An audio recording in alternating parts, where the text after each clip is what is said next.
প্রিয় দেশবাসী, দেশের শিশু, কিশোর কিশোরী, তরুণ তরুণী, ছাত্রছাত্রী, বয়স্ক বৃদ্ধ, পুরুষ মহিলা সবাইকে আমার সালাম জানাচ্ছি।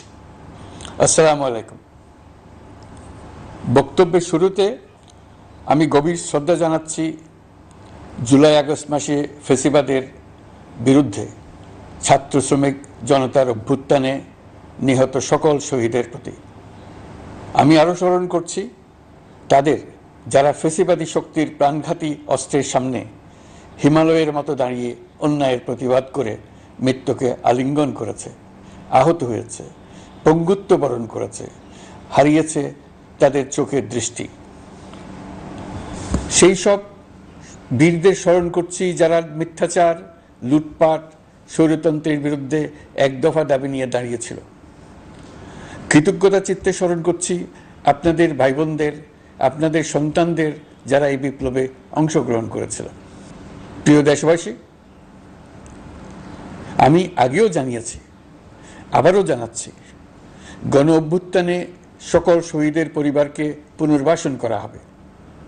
সকল আহত শিক্ষার্থী, শ্রমিক জনতার চিকিৎসার সম্পূর্ণ ব্যয় সরকার বহন করবে। আহতদের দীর্ঘমেয়াদী এবং ব্যয়বহুল চিকিৎসা এবং শহীদদের পরিবারের দেখাশোনার জন্য স্বাস্থ্য মন্ত্রণালয়ের নেতৃত্বে একটি পূর্ণাঙ্গ তালিকা প্রস্তুত করা হয়েছে। এখন এই নতুন তথ্য পাওয়ার ভিত্তিতে এই তালিকা হালনাগাদ করা হতে থাকবে। গণ অভ্যুত্থানের শহীদদের স্মৃতি ধরে রাখতে সরকার তার যাত্রা লগ্নে জুলাই গণহত্যা স্মৃতি ফাউন্ডেশন নামে একটি ফাউন্ডেশন প্রতিষ্ঠার উদ্যোগ নেয়। এখন সেই ফাউন্ডেশন তৈরি হয়েছে। সকল শহীদ পরিবার এবং আহতদের সর্বোত্তম চিকিৎসা সহ তাদের পরিবারের সম্পূর্ণ দায়িত্ব এই ফাউন্ডেশন গ্রহণ করছে। এই ফাউন্ডেশনে দান করার জন্য দেশের সকল মানুষ এবং বিদেশে অবস্থানরত বাংলাদেশিদের আমরা আহ্বান জানাচ্ছি। গত মাসে কুমিল্লা, নোয়াখালী, সিলেট অঞ্চলে আকস্মিক বন্যা এসব এলাকার মানুষকে হতভম্ব করে দিয়েছে। এখানে বেশিরভাগ এলাকায় কোনোদিন বন্যা হয়নি। তারা বন্যা মোকাবেলা করে অভ্যস্ত নন। দেশপ্রেমিক সশস্ত্র বাহিনী তাৎক্ষণিকভাবে বন্যা আক্রান্ত সবাইকে রক্ষার জন্য এগিয়ে আসে। সেনা, নৌ এবং বিমান বাহিনী পরস্পরের সঙ্গে সমন্বয় করে একযোগে কাজে নেমে পড়ার ফলে মানুষের দুর্ভোগ কম হয়েছে। এর পরপরই এনজিও এবং সাধারণ মানুষ দেশের সকল অঞ্চল থেকে দলে দলে এগিয়ে এসছে। আমি বিশেষ করে দেশপ্রেমিক সেনাবাহিনীকে আবারও ধন্যবাদ জানাচ্ছি। দেশের সকল দুর্যোগকালে তারা সবসময় আন্তরিকভাবে এগিয়ে এসছে। বিশেষ করে বন্যা ও শান্তি শৃঙ্খলা রক্ষার কাজে তাদের সৈনিক এবং অফিসাররা দিনের পর দিন যেভাবে দায়িত্ব পালন করেছে তার কোনো তুলনা হয় না। জনজীবনে স্বস্তি ও আত্মবিশ্বাস প্রতিষ্ঠায় তাদের ভূমিকা অনন্য। বাংলাদেশ সশস্ত্র বাহিনীর সকল সদস্যকে আমি ধন্যবাদ জানাই তাদের সততা, ত্যাগ ও অসীম দেশপ্রেমের জন্য। দেশের স্বাধীনতা সংগ্রাম থেকে শুরু করে বন্যা, খরা, ঝড়, বৃষ্টি, ঘূর্ণিঝড়, সকল প্রাকৃতিক দুর্যোগে আপনারা সকলের শেষ ভরসার স্থান। দেশের প্রতিটি ক্রান্তি লগ্নে আপনারা দেশের মানুষের পাশে থেকেছেন। দেশের স্বাধীনতার পক্ষে, সার্বভৌমত্বের পক্ষে অবস্থান নিয়েছেন।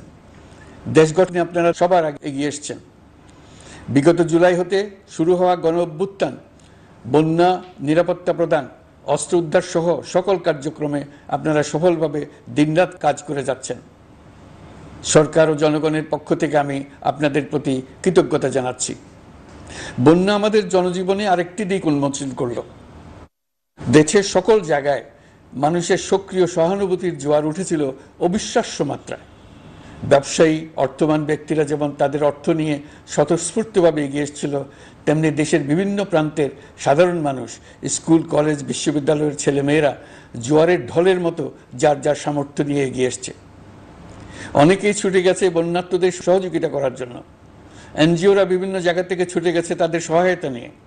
তাদের কাজে অনুপ্রাণিত হয়ে আমি এনজিও নেতাদের সঙ্গে বৈঠক করেছি কিভাবে সরকার তাদের কাজের সঙ্গে সরকারের উদ্যোগকে সমন্বিত করতে পারে, সেটার কাঠামো তৈরি করে দেওয়ার জন্য।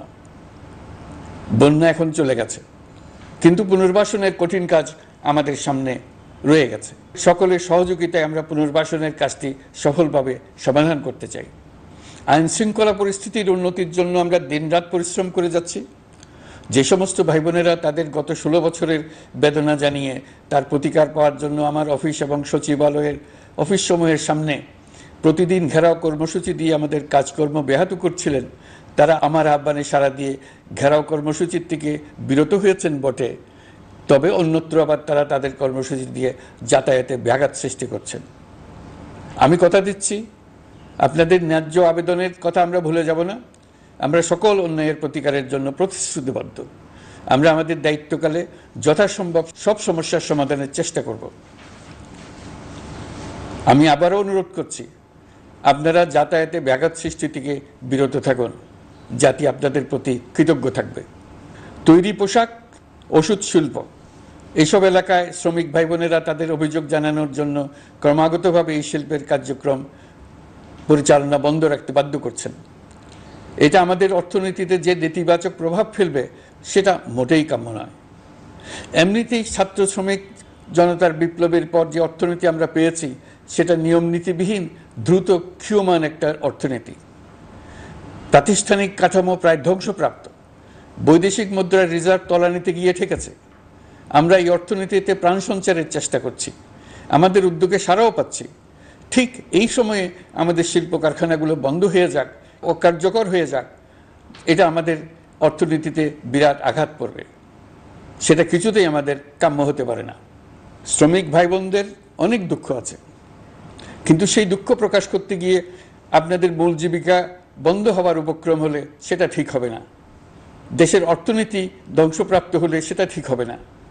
শ্রমিক মালিক উভয়ের পক্ষে আলোচনা করে এইসব সমস্যার সমাধান আমরা অবশ্যই বের করব।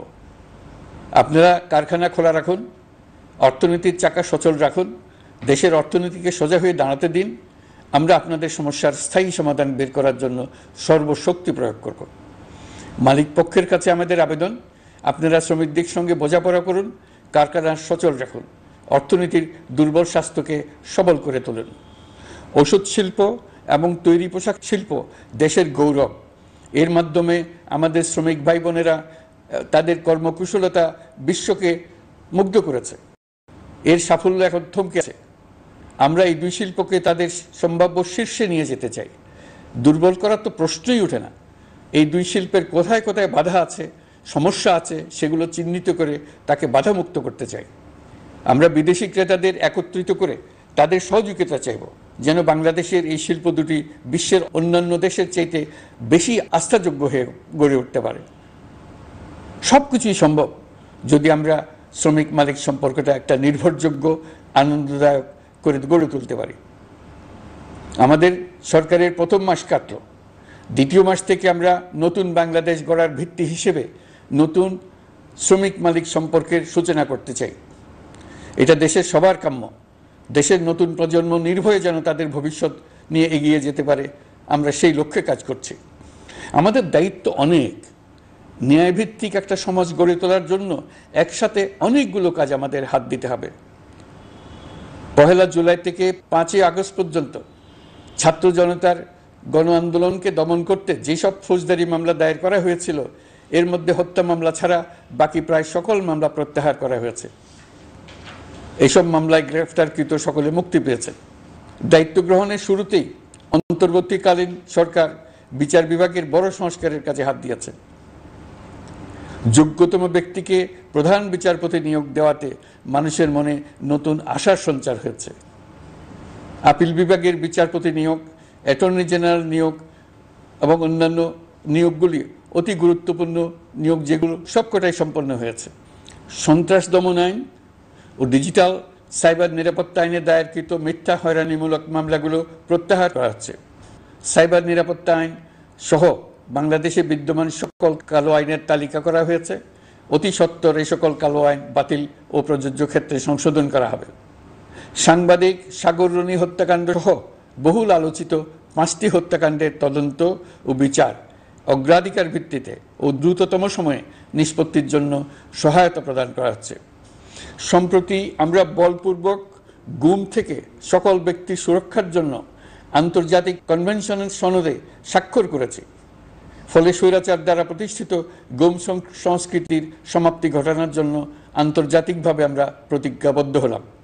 এছাড়া আমরা ফ্যাসিবাদ শাসনের 15 বছরে গুমের প্রতিটি ঘটনা তদন্ত করার জন্য পৃথক একটা কমিশন গঠন করছি। যেসব পরিবার তাদের নিখোঁজ পিতা, স্বামী, পুত্র এবং ভাইদের পাওয়ার জন্য বছরের পর বছর যন্ত্রণার সাথে অপেক্ষা করছেন, আমরা আপনাদের বেদনায় সমব্যথী। আয়নাঘরগুলো বন্ধ করে দেওয়া হয়েছে এবং সেই সাথে বের হয়ে আসছে ফ্যাসিস্ট হাসিনা সরকারের গুমের শিকার ভাই বোনদের কষ্ট ও যন্ত্রণা গাথা। আমাদের তরুণ প্রজন্মের ভবিষ্যৎ যেন উজ্জ্বল হয়, সেটা নিশ্চিত করতে শিক্ষা ব্যবস্থার দিকে আমাদের পূর্ণ নজর রয়েছে। ইতিমধ্যে প্রথম শ্রেণী থেকে দ্বাদশ শ্রেণী পর্যন্ত বর্তমানের ত্রুটিপূর্ণ শিক্ষা পরিবর্তন করা হয়েছে। সংশোধন ও পরিমার্জনের কাজ শেষ পর্যায়ে আছে। এই সংস্কারের কাজ অব্যাহত থাকবে। বিশ্ববিদ্যালয় সমূহের উচ্চ প্রশাসনিক পদগুলো পূরণ করে শিক্ষা কার্যক্রম স্বাভাবিক করার কাজ দ্রুত গতিতে এগিয়ে চলেছে। বেসরকারি শিক্ষা প্রতিষ্ঠানগুলোর পরিচালনা বোর্ডে দখলদারিত্বের রাজনীতি বন্ধ করার ব্যবস্থাও নেওয়া হয়েছে। আপনারা নিশ্চয় লক্ষ্য করেছেন, আমাদের প্রথম মাসে দেশের প্রায় সকল বিশ্ববিদ্যালয়ের উপাচার্য এবং উপাচার্য মহোদয়গণ পদত্যাগ করেছেন। উচ্চশিক্ষার ক্ষেত্রে এটা বিরাট শূন্যতার সৃষ্টি করেছে। প্রথম মাসে আমরা ক্রমাগতভাবে প্রতিটি বিশ্ববিদ্যালয়ে সবার কাছে গ্রহণযোগ্য এমন উপাচার্য এবং উপাচার্য নিয়োগ দেওয়ার কাজ শুরু করেছে। এর ফলে সকল সরকারি এবং বেসরকারি বিশ্ববিদ্যালয়গুলোতে নতুন উদ্যমে কাজ শুরু করার পরিবেশ সৃষ্টি হয়েছে। সংবাদ মাধ্যম ও মত প্রকাশের পূর্ণ স্বাধীনতা ইতিমধ্যে নিশ্চিত করা হয়েছে। আমরা সবাইকে বলে দিয়েছি, আপনারা মন খুলে আমাদের সমালোচনা করুন, আমরা সবার মতামতের প্রতি শ্রদ্ধাশীল। মিডিয়া যাতে কোনো রকম বাধা বিপত্তি ছাড়া নির্বিঘ্নে তাদের কাজ করতে পারে, সেজন্য একটা মিডিয়া কমিশন গঠন করা সরকারের সক্রিয় বিবেচনাধীন। আরও যেসব কমিশন সরকার সহ অন্য সবাইকে জবাবদিহিতার আওতায় আনতে পারে, আমরা তাদের পুনর্গঠন ও সংস্কারের উদ্যোগ নিয়েছি, যাতে তারা আরও শক্তিশালী হয়, জনকল্যাণে কাজ করে। দায়িত্ব গ্রহণের পর বিভিন্ন দেশের সরকার প্রধান টেলিফোনে এবং শুভেচ্ছা বার্তা পাঠিয়ে আমাকে অভিনন্দন জানিয়েছেন। বিভিন্ন দেশের রাষ্ট্রদূত এবং হাই কমিশনার বৃন্দ আমার সাথে সাক্ষাৎ করে দ্বিপাক্ষিক সহযোগিতা বৃদ্ধির আশ্বাস দিয়েছেন। আমার অনুরোধে সংযুক্ত আরব আমিরাতের 57 জন বাংলাদেশি যারা ফ্যাসিবাদ বিরোধী বিক্ষোভে অংশগ্রহণ করা বিভিন্ন মেয়াদে কারাদণ্ডে দণ্ডিত হয়েছিলেন, তাদের সাধারণ ক্ষমা ঘোষণা করেছেন সে দেশের সরকার। ইতিমধ্যে তাদের কয়েকজন দেশে ফিরে এসেছেন। এই ক্ষমা প্রদর্শন ছিল অতি বিরল একটি ঘটনা। এই জন্য আমি সংযুক্ত আরব আমিরাতের রাষ্ট্রপতি শেখ মোহাম্মদ বিন জায়েদ আল নাহিয়ানকে ধন্যবাদ ও কৃতজ্ঞতা জানিয়েছি আপনাদের সবার পক্ষ থেকে। যে সমস্ত সরকার প্রধানের সঙ্গে আমার টেলিফোনে যোগাযোগ হয়েছে, তাদের মধ্যে রয়েছেন ভারতের প্রধানমন্ত্রী নরেন্দ্র মোদী, পাকিস্তানের প্রধানমন্ত্রী শাহবাজ শরীফ। আমরা ভারত এবং অন্যান্য প্রতিবেশী রাষ্ট্রসমূহের সঙ্গে সুসম্পর্ক চাই, তবে সেই সম্পর্ক হতে হবে ন্যায্যতা এবং সমতার ভিত্তিতে। ভারতের সাথে আমরা ইতিমধ্যে বন্যা মোকাবেলায় উচ্চ দ্বিপাক্ষিক সহযোগিতা শুরু করেছি। দক্ষিণ এশিয়ায় আঞ্চলিক সহযোগিতা বৃদ্ধির লক্ষ্যে আমি সার্ক রাষ্ট্রগোষ্ঠী পুনর্জীবিত করার উদ্যোগ নিয়েছি। আমরা চাই আমাদের দেশ যেন একটি গণতান্ত্রিক দেশ হিসেবে বিশ্বের কাছে সম্মানের সাথে পরিচিত হয়। দেশের পরিকল্পনা যেন দেশের মানুষ কেন্দ্রিক হয়, কোনো নেতা বা দল কেন্দ্রিক না হয়। আমরা স্বৈরাচারী হাসিনা সরকারের অহেতুক কোটি কোটি টাকা ব্যয়ের প্রকল্প বাস্তবায়িত হতে দেখেছি, যেগুলো কখনোই দেশের মানুষের জন্য ছিল না, বরং এর সাথে জড়িত ছিল কুৎসিত আমিত্ব এবং বিশাল আকারের চুরি। চলমান এবং প্রস্তাবিত সকল উন্নয়ন প্রকল্পগুলোর যাচাই বাছাই করার কাজ ইতিমধ্যে আমরা শুরু করেছি। প্রকল্প বাস্তবায়নের পর্যায় বিবেচনা করে বাকি কাজে ব্যয়ের সাশ্রয় এমনকি প্রয়োজন মতে তা বাতিল করার কথা বিবেচনা করা হবে। দেশের মানুষকে আর ফাঁকি দেওয়া চলবে না। কর্মসংস্থান তৈরি করবে এমন প্রকল্পগুলোকে আমরা অগ্রাধিকার দেব। লুটপাট ও পাচার হয়ে যাওয়া অর্থ ফিরিয়ে আনার উদ্যোগ আমরা নিয়েছি। আর্থিক খাতে শৃঙ্খলা ফিরিয়ে আনতে একটা ব্যাংকিং কমিশনও গঠন করার উদ্যোগ নেওয়া হয়েছে। বিভিন্ন ব্যাংকের পরিচালনা পরিষদ পুনর্গঠন করা হয়েছে। ব্যাংকিং খাতে এই এক মাসে বিরাট পরিবর্তন এসেছে, আপনারা নিশ্চয়ই সেটা লক্ষ্য করেছেন। আমরা এই খাতে নিয়ম নীতি প্রতিষ্ঠা করতে পেরেছি। আরও অনেক কাজ বাকি রয়ে গেছে। প্রথম মাসের কাজ হিসেবে শুধু প্রধান কাজগুলো করেছে, তার সঙ্গে রয়েছে আরও অনেক পরবর্তী কাজ। ফ্যাসিবাদী সরকার লুটপাট করার জন্য নতুন করে 60,000 কোটি টাকা ছাপিয়ে বাজারে ছাড়ার কারণে মুদ্রাস্ফীতির শিকার হয়েছে দেশের মানুষ। এই অতুলনীয় মুদ্রাস্ফীতি নিয়ন্ত্রণ অন্তর্বর্তী সরকারের অন্যতম প্রধান লক্ষ্য। মুদ্রাস্ফীতি নিয়ন্ত্রণের লক্ষ্যে পলিসি সুদের হার বৃদ্ধি করে 9% উন্নীত করা হয়েছে। মূল্যস্ফীতি থেকে সাধারণ মানুষকে সুরক্ষা দেওয়ার উদ্দেশ্যে ওএমএস খাদ্য বান্ধব কর্মসূচি সহ সুলভ মূল্যে প্রান্তিক মানুষের কাছে নিত্য প্রয়োজনীয় দ্রব্য সরবরাহ চলমান রাখা হয়েছে। মূল্যস্ফীতি মোকাবেলায় চলতি অর্থ বছরে চাল ও গম আমদানির জন্য 5,800 কোটি টাকা, আভ্যন্তরীণ সংগ্রহের জন্য 8,900 কোটি টাকা এবং খাদ্য ভর্তুকির 3টি প্রোগ্রামের জন্য 7,360 কোটি টাকা বরাদ্দ রাখা হয়েছে। বিভিন্ন স্টেক হোল্ডারের সাথে সভা করে মূল্যস্ফীতি নিয়ন্ত্রণের করণীয়সমূহ চিহ্নিত করা হয়েছে। পরিচালন ও উন্নয়ন ব্যয় যৌক্তিক পরিমাণে হ্রাস করার জন্য কার্যক্রম গ্রহণ করা হয়েছে। কৃষিপণ্য উৎপাদনের জন্য সার আমদানির ক্ষেত্রে প্রয়োজনীয় বৈদেশিক মুদ্রার সরবরাহ নিশ্চিত করার পদক্ষেপ নেওয়া হয়েছে। প্রকৃত চাষিগণ যাতে কৃষি ঋণ পেয়ে থাকেন তা নিশ্চিত করার উদ্যোগ নেওয়ার পাশাপাশি কৃষি ঋণের পরিমাণ বৃদ্ধি করা হয়েছে। মার্কিন ডলারের বিপরীতে টাকার বিনিময় হার স্থিতিশীল রাখার লক্ষ্যে বৈদেশিক মুদ্রার বিনিময় হারকে বাজার ভিত্তিক করা হয়েছে। কালো টাকা সাদা করার অনৈতিক অনুমতি বাতিল করা হয়েছে। বৈদেশিক মুদ্রার রিজার্ভ বৃদ্ধি করতে বিভিন্ন উন্নয়ন সহযোগীদের কাছ থেকে বাজেট সাপোর্ট চাওয়া হয়েছে। আন্তর্জাতিক মুদ্রা তহবিল থেকে অতিরিক্ত 3 বিলিয়ন মার্কিন ডলার, বিশ্বব্যাংক থেকে অতিরিক্ত 1 বিলিয়ন ডলার, জাইকা থেকে অতিরিক্ত 1 বিলিয়ন মার্কিন ডলার প্রদানের অনুরোধ করা হয়েছে। রূপপুর পারমাণবিক বিদ্যুৎ কেন্দ্র নির্মাণ প্রকল্পের অগ্রিম অর্থ পরিশোধ এবং বকেয়া পাওনা নিয়ে রাশিয়ান ফেডারেশনের সাথে অর্থ মন্ত্রণালয়ের আলোচনা চলছে। পাইপলাইনে থাকা 48 বিলিয়ন মার্কিন ডলার বৈদেশিক সহায়তা ব্যবহারের উদ্যোগ নেওয়া হয়েছে। মেগা প্রকল্পের নামে লুটপাট বন্ধের পাশাপাশি স্বাস্থ্য ও শিক্ষা খাতে বরাদ্দ বৃদ্ধির পরিকল্পনা গ্রহণ করা হয়েছে। বৈদেশিক মুদ্রার রিজার্ভের উপর চাপ কমানোর লক্ষ্যে রাশিয়া এবং চীন থেকে প্রাপ্ত ঋণের সুদের হার কমানো এবং ঋণের মেয়াদ বৃদ্ধির জন্য অনুরোধ জানানো হয়েছে। সকল উন্নয়ন সহযোগীদের সাথে সম্পর্ক আরও নিবিড় করার উদ্যোগ নেওয়া হয়েছে। সকল অর্থনৈতিক সূচক এবং পরিসংখ্যানের প্রকৃত মান বা সংখ্যা প্রকাশের জন্য নির্দেশনা প্রদান করা হয়েছে। জিডিপি, মূল্যস্ফীতি ইত্যাদি সঠিক উপাত্ত সংগ্রহ, প্রাক্কলন ও প্রকাশের জন্য নির্দেশনা দেওয়া হয়েছে। জাতীয় রাজস্ব বোর্ড এবং অর্থ বিভাগের রাজস্ব আয় সম্পর্কিত উপাত্তের মধ্যে পার্থক্য নিরসনে উদ্যোগ নেওয়া হয়েছে। প্রকৃত রপ্তানি আয় নিরূপণ এবং প্রকাশের নির্দেশনা দেওয়া হয়েছে। জাতীয় রাজস্ব বোর্ডের অটোমাইজেশনের লক্ষ্যে পরিকল্পনা গ্রহণ করা হয়েছে। পুঁজিবাজারকে স্বাভাবিক ধারায় ফিরিয়ে আনতে সিকিউরিটি এক্সচেঞ্জ কমিশন পুনর্গঠন করা হয়েছে। নিত্য প্রয়োজনীয় পণ্য সামগ্রী সরবরাহ স্বাভাবিক রাখার নিমিত্তে ব্যবসায়ী, শিল্প মালিক ও ব্যবসায়ী সংগঠনের সাথে সভা করা হচ্ছে এবং তাদের মতামতের ভিত্তিতে বিভিন্ন ব্যবস্থা গ্রহণ করা হচ্ছে। বিদ্যমান মজুদ ও ঘাটতি মূল্যায়ন করে ভবিষ্যৎ চাহিদা পর্যালোচনা করে স্থানীয় উৎপাদন বৃদ্ধির পাশাপাশি আমদানি পর্যায়ে বিভিন্ন জটিলতা দূরীকরণ, বন্দর ও বড় মোকাম সহ পরিবহন ব্যবস্থার বিভিন্ন সমস্যা সমাধানে সংশ্লিষ্ট সকল মন্ত্রণালয়, দপ্তর, বিভাগকে প্রয়োজনীয় নির্দেশ দেওয়া হয়েছে। এই জন্য তেল, চিনি, ডিম ও মাংস উৎপাদনকারী বৃহৎ প্রতিষ্ঠানসমূহের সাথে সভা ও মতবিনিময় করা হচ্ছে। নিত্য প্রয়োজনীয় কিছু দ্রব্যাদি যেমন পেঁয়াজ, আলু এসবের দাম আরও কমানোর জন্য বিদ্যমান শুল্ক হার হ্রাসের বিষয়ে এনবিআরকে প্রয়োজনীয় নির্দেশনা দেওয়া হয়েছে। ইতোমধ্যে এনবিআর পেঁয়াজ, আলু ও কতিপয় কীটনাশকের ক্ষেত্রে আমদানি শুল্ক হ্রাস এবং ক্ষেত্র বিশেষে রেগুলেটরি শুল্ক প্রত্যাহার করে এসআরও জারি করেছে। নিম্ন আয়ের 1 কোটি পরিবারকে টিসিবির মাধ্যমে হ্রাসকৃত মূল্যে কিছু পণ্য যেমন পরিবার প্রতি চাল মাসে 5 কেজি, সয়াবিন তেল মাসে 2 কেজি, মসুর ডাল মাসে 2 কেজি দেওয়া হচ্ছে। এটি সামনের দিনগুলোতে অব্যাহত রাখা হবে। সরকার দায়িত্ব গ্রহণের পর জনপ্রত্যাশা অনুযায়ী বিদ্যুৎ, জ্বালানি ও খনিজ সম্পদ মন্ত্রণালয় হতে বিদ্যুৎ ও জ্বালানির দ্রুত সরবরাহ বৃদ্ধি আইনের অধীনে চলমান সকল প্রকার নেগোসিয়েশন, প্রকল্প বাছাই এবং ক্রয় প্রক্রিয়াকরণ কার্যক্রম আপাতত স্থগিত করা হয়েছে। গত 1.5 দশকে এই আইন ব্যবহার করে লক্ষ কোটি টাকা লুটপাট হয়েছে।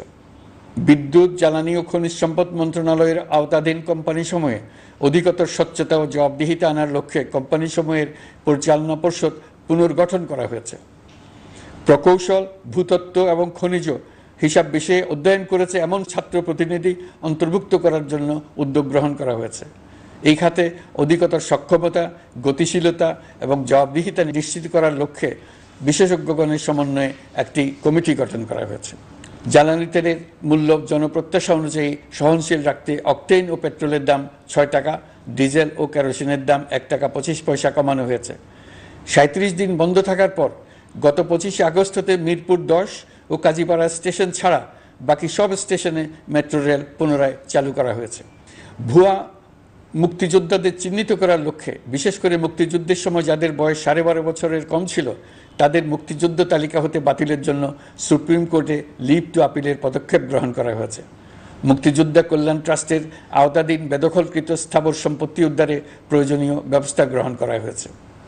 গৃহায়ন ও গণপূর্ত মন্ত্রণালয় কর্তৃক গৃহীত বরিশাল, রংপুর, ময়মনসিংহ উন্নয়ন কর্তৃপক্ষ আইন এর খসড়া তৈরির কার্যক্রম নেওয়া হয়েছে। পূর্বাচল নতুন শহর প্রকল্প, ঢাকার আশেপাশে স্যাটেলাইট সিটি নির্মাণের রোডম্যাপ চূড়ান্তকরণের উদ্যোগ নেওয়া হয়েছে। বিধি বহির্ভূত প্রদত্ত প্লট ও ফ্ল্যাটের বরাদ্দ বাতিলের উদ্যোগ নেওয়া হয়েছে। প্রিয় দেশবাসী, আপনাদের আমাদের সন্তানদের জন্য একটি গণতান্ত্রিক বাংলাদেশের রূপরেখা তৈরি করতে আমরা দৃঢ় প্রতিজ্ঞ। আর যেন আমাদের কোনো স্বৈরাচারের হাতে পড়তে না হয়। আমরা যাতে বলতে পারি আমরা একটি গণতান্ত্রিক দেশে বসবাস করি, আমরা যাতে সকলেই দাবি করতে পারি যে এই দেশটি আমাদের, আমরা সেই লক্ষ্যেই কাজ করছি। কেউ আইন নিজের হাতে তুলে নেবেন না। আইন নিজের হাতে তুলে নিয়ে কেউ সমাজে বিশৃঙ্খল পরিবেশ সৃষ্টি করলে আমরা তাকে অবশ্যই শাস্তির আওতায় নিয়ে আসব। আমরা একটি সাম্প্রদায়িক সম্প্রীতির দেশ। ধর্মীয় সম্প্রীতি বিনষ্ট হয় এমন কোনো কাজ কেউ কোনোভাবেই করবেন না। অতীতে শুধুমাত্র আওয়ামী মতাদর্শী না হওয়ার কারণে ২৮তম থেকে ৪২তম বিসিএস পর্যন্ত বিপিএসসি কর্তৃক সুপারিশকৃত অনেক প্রার্থী নিয়োগ বঞ্চিত হয়েছেন। ৮ই আগস্ট পরবর্তী সময়ে এর মধ্যে এদের ২৫৯ জনকে নিয়োগ দেওয়া হয়েছে। মাঠ প্রশাসনকে জনবান্ধব এবং দুর্নীতিমুক্ত জবাবদিহিমূলকভাবে গড়ে তোলার জন্য সব ধরনের উদ্যোগ নেওয়া হয়েছে। সরকারি কর্মচারীদের বাধ্যতামূলকভাবে সম্পদ বিবরণী দাখিলের নির্দেশ দেওয়া হয়েছে এবং এটা প্রতি বছর তাদেরকে করতে হবে। ধ্বংস হয়ে পড়া একটা জনপ্রশাসনকে নিয়ে যাত্রা শুরু করেছি। মন্ত্রণালয়গুলোর উচ্চতম পদে যারা নিয়োজিত ছিলেন তারা অনেকে দায়িত্ব ছেড়ে চলে গেছেন, কিংবা পদে থাকলেও সহকর্মীদের চাপের মুখে কাজ করতে পারছিলেন না, বাধ্য হয়ে পদত্যাগ করেছেন। আর যারা ১৬ বছরের স্বৈরাচারী শাসনের আমলে পদত্যাগে বাধ্য হয়েছিলেন কিংবা দায়িত্ববিহীন অবস্থায় একই পদে থেকে বাধ্য হয়েছেন, তাদের সবার কথা বিবেচনা নিয়ে জনপ্রশাসনকে নতুন করে দাঁড় করানোই ছিল আমাদের প্রথম মাসে কঠিনতম সময়। আবার সকল সমস্যার সমাধান করে একটি নতুন জনপ্রশাসন কাঠামো দাঁড় করাতে পেরেছি, এটাই আমাদের প্রথম মাসের সবচাইতে বড় অর্জন। আমার বিশ্বাস এই জনপ্রশাসন জনগণের ইচ্ছা পূরণে সর্বোচ্চ অবদান রাখতে পারবে। অতি স্বল্প জনবল নিয়ে দাপ্তরিক কার্যক্রম শুরু করা হলেও প্রথম দিকে বিভিন্ন মন্ত্রণালয় ও বিভাগ থেকে পাঠানো বিবিধ প্রস্তাব দ্রুত গতিতে এবং আইনগত সমস্ত বাধ্যবাধকতা মেনে সিদ্ধান্ত নেওয়া হয়েছে। গত এক মাসে বিভিন্ন মন্ত্রণালয় ও বিভাগ ১৯৮টি অতি গুরুত্বপূর্ণ বিষয়ে সিদ্ধান্ত নিয়েছে। জনপ্রশাসনের ১৩৫ জন অতিরিক্ত সচিব, ২২৭ জন যুগ্ম সচিব এবং ১২০ জন উপসচিবকে পদোন্নতি প্রদান করা হয়েছে। ৫৯টি জেলার জেলা প্রশাসককে প্রত্যাহার করা হয়েছে এবং নতুন ৫৯ জন জেলা প্রশাসককে নিয়োগ দেওয়া হয়েছে। ৬৭ জন কর্মকর্তার চুক্তিভিত্তিক নিয়োগ বাতিল করা হয়েছে। ১০ জন যুগ্ম সচিব, ৮ জন অতিরিক্ত সচিব, ৬ জন সচিবকে ওএসডি করা হয়েছে। বাংলাদেশ পুলিশের ৮০ জন ডিআইজি, ৩০ জন পুলিশ সুপার সহ ১১০ জনকে পদোন্নতি প্রদান করা হয়েছে। ১ জন ডিআইজি, ১ জন এডিশনাল ডিআইজি, ৪ জন পুলিশ সুপারকে চাকরিতে পুনর্বহাল করা হয়েছে। আইজিপি সহ ১০ জন অতিরিক্ত আইজি, ৮৮ জন ডিআইজি, ২১ জন এডিশনাল ডিআইজি, ১৭৭ জন পুলিশ সুপার সহ মোট ২৯৭ জন কর্মকর্তাকে বদলি করা হয়েছে। ছাত্র শ্রমিক জনতার বিপ্লবের মূল লক্ষ্য ছিল গণভবন। এটা ছিল স্বৈরাচারের কেন্দ্রবিন্দু। এই সরকার বিপ্লবের প্রতি সম্মান দেখিয়ে গণভবনকে বিপ্লবের জাদুঘর হিসেবে ঘোষণা দিয়েছে। ছাত্র জনতার ক্ষোভকে স্থায়ীভাবে তুলে ধরার জন্য গণভবনের আর কোনো সংস্কার করা হবে না। ছাত্র জনতার ক্ষোভের মুখে তা যে অবস্থায় দাঁড়িয়েছিল সেই অবস্থায় তাকে রাখা হবে। যেসব মূল্যবান সামগ্রী জনতা নিয়ে গিয়েছিল সেগুলো অনেক ফেরত দিয়ে গেছেন। যারা নিয়ে গিয়েছেন তারা নিজেরাই ফেরত দিয়ে গেছেন। তাদের আমরা দেশবাসীর পক্ষ থেকে ধন্যবাদ জানাচ্ছি। আরও কিছু জিনিস পাওয়া যায়নি। যারা নিয়ে গেছেন তাদের কাছে আমাদের অনুরোধ থাকবে তারা যেন এইসব সামগ্রী ফেরত দিয়ে যান। আমরা উল্লেখ করব এইসব বিক্ষুব্ধ জনতা নিয়ে গিয়েছিল, কিন্তু বিজয়ের পর তারা আবার জাদুঘরে প্রতি সম্মান দেখিয়ে এগুলো ফেরত দিয়ে গিয়েছেন। আমরা নতুন বাংলাদেশকে একটা পরিবেশ বান্ধব এবং জীববৈচিত্র্যময় দেশ হিসেবে গড়ে তোলার উদ্যোগ নিয়েছি। এটি তরুণদের আকাঙ্ক্ষা, আমাদের সবারই আকাঙ্ক্ষা। সেই লক্ষ্যে আমি প্রথমেই একটি ক্ষুদ্র পদক্ষেপ নিয়েছি। আমার বাসভবন এবং সমগ্র সচিবালয়ে প্লাস্টিকের পানির বোতল ব্যবহার নিষিদ্ধ করেছে। ইতিমধ্যে সুপার শপগুলোতে পলিথিনের শপিং ব্যাগ ব্যবহার বন্ধ করার উদ্যোগ নেওয়া হয়েছে। গত কয়েক দশকে যে পরিমাণ নদী দূষণ হয়েছে, আমরা তা বন্ধ করার উদ্যোগ নিয়েছি। আমরা সংস্কার চাই, আমাদের একান্ত অনুরোধ। আমাদের উপর যে সংস্কারের গুরু দায়িত্ব দিয়েছেন, সেই দায়িত্ব দিয়ে আপনারা দর্শকের গ্যালারিতে চলে যাবেন না। আপনারা আমাদের সঙ্গে থাকুন, আমরা একসঙ্গে সংস্কার করব। এটা আমাদের সবার দায়িত্ব। আপনারা নিজ নিজ জগতে সংস্কার আনুন। একটা জাতির সংস্কার শুধু সরকারের সংস্কার হলে হয় না। আপনি ব্যবসায়ী হলে আপনার ব্যবসায়ী সংস্কার আনুন। ব্যবসায়ী গোষ্ঠীরা তাদের নিজ নিজ সমিতির মাধ্যমে সংস্কার আনুন। সমিতিতে সংস্কার আনুন। নতুন করে সমিতি গঠনতন্ত্র সংশোধন করুন। আপনি শ্রমিক হলে আপনার ক্ষেত্রে আপনি সংস্কার করুন। আপনি রাজনৈতিক নেতাকর্মী হলে আপনার ক্ষেত্রে সংস্কার করুন। আপনি প্রতিষ্ঠান প্রধান হলে আপনার প্রতিষ্ঠানে সংস্কার আনুন। আমি এটাকে সুযোগ হিসেবে গ্রহণ করার জন্য সবাইকে আহ্বান জানাচ্ছি। এই সংস্কারের মাধ্যমে আমরা জাতি হিসেবে নতুনভাবে যাত্রা শুরু করতে চাই। আমাদের এই যাত্রা আমাদেরকে পৃথিবীর একটা সম্মানিত জাতি হিসেবে প্রতিষ্ঠিত করুক, এটাই আমাদের সবার কাম্য, এটাই আমাদের সবার লক্ষ্য। গত এক মাসে আমি বেশ কিছু রাজনৈতিক দলের সঙ্গে পৃথকভাবে বসছি, তাদের সঙ্গে মতামত বিনিময় করেছি। তারা আমাদের উৎসাহিত করেছেন, ছাত্র শ্রমিক জনতার বিপ্লবের লক্ষ্যের প্রতি সমর্থন জানিয়েছেন, সংস্কারের কাজে পূর্ণ সহযোগিতা দেওয়ার আশ্বাস দিয়েছেন। আমি দেশের বিশিষ্ট সম্পাদক বৃন্দের সঙ্গে মত বিনিময় করেছি, তারাও সংস্কারের কাজে পূর্ণ সহযোগিতা দেওয়ার আশ্বাস দিয়েছেন। তারা বিভিন্ন বিষয়ে মূল্যবান পরামর্শ দিয়েছেন। সবার পরামর্শ নিয়ে এখন আমাদের অগ্রসর হওয়ার পালা। আমি বিশিষ্ট ব্যবসায়ীদের সঙ্গে বৈঠক করেছি, তাদের কাছে আমাদের সরকারের লক্ষ্যগুলো ব্যাখ্যা করেছি, তারাও আমাদের লক্ষ্যের সঙ্গে একমত প্রকাশ করেছেন। আপনারা জানেন, ছাত্র শ্রমিক জনতার ঐতিহাসিক জুলাই গণ অভ্যুত্থানের মুখে এবং হাজারো মানুষের আত্মদানের বিনিময়ে বাংলাদেশে ফ্যাসিস্ট সরকারের পতন হয়েছে। এই গণ অভ্যুত্থানের বার্তা ও আকাঙ্ক্ষা বাস্তবায়নের জন্য একটি অভূতপূর্ব সময় ও সুযোগ আমরা এর মধ্য দিয়ে অর্জন করেছি।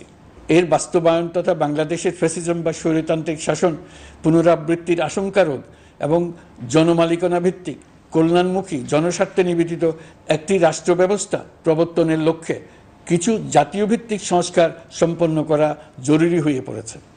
উক্ত সংস্কার ভাবনার অন্যতম কেন্দ্রবিন্দু হচ্ছে সুষ্ঠু নির্বাচন ব্যবস্থা, সুশাসন প্রতিষ্ঠা করা। আমরা যেহেতু জনগণের ভোটাধিকার ও জনগণের মালিকানায় বিশ্বাস করি, সেহেতু নির্বাচন ব্যবস্থার উন্নয়নে আমাদের সংস্কার ভাবনায় গুরুত্ব পেয়েছে অধিক। আমরা মনে করি নির্বাচনের নামে সংখ্যাগরিষ্ঠতার একাধিপত্য ও দুঃশাসন মানুষের উপর চাপিয়ে দেওয়া বা এর মাধ্যমে এক ব্যক্তি বা এক পরিবার বা কোনো গোষ্ঠীর কাছে সকল ক্ষমতা কুক্ষিগত করে রাখার কোনো ক্রমেই গ্রহণযোগ্য নয়। এসব আশঙ্কা রোধ করার জন্য নির্বাচনের সাথে সম্পর্কিত নির্বাচন কমিশন সহ অন্যান্য প্রতিষ্ঠানগুলোর সংস্কারের কথা আমরা ভাবছি।